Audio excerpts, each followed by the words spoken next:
Welcome to my channel পাঁচফোড়ন।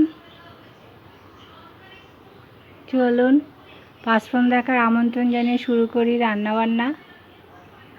চলুন রান্নাঘরে আমার সঙ্গে আজকে কি রান্না করছি সেটা আপনাদের সঙ্গে শেয়ার করব। যে আমাদের রাস্তা কমপ্লিট হয়ে গেছে,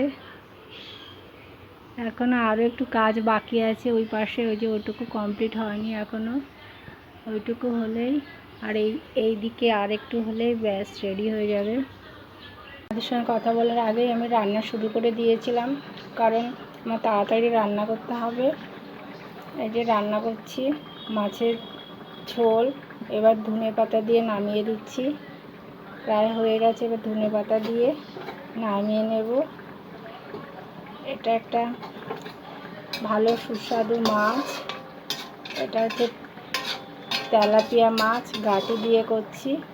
আর এক পিস আলু দিয়েছি। আলুটা একটু আমার হাজব্যান্ড পছন্দ করে, তাই আলু দিয়েছি এক পিস, মানে একটা গোটা আলু কেটে ছোট ছোট করে দিয়েছি। আর গাটি দিয়ে রান্না করছি রসুন ফোড়ন দিয়ে। তেলাপিয়া মাছ কেমন লাগছে? তেলাপিয়া মাছটা খুবই ভালো খেতে, যার জন্য আজকে রান্না করলাম। সবাই ভালো থাকবেন, সুস্থ থাকবেন, সবাই আমার সঙ্গে থাকবেন। আর ফেসবুক দিয়ে যারা আমার পাঁচফোড়ন চ্যানেলটা দেখবেন তারা অবশ্যই শুভ্রা রায় এই পেজটাকে একটু ফলো করে দেবেন। সবাইকে ধন্যবাদ জানিয়ে ভিডিওটি এখানে শেষ করলাম। নমস্কার।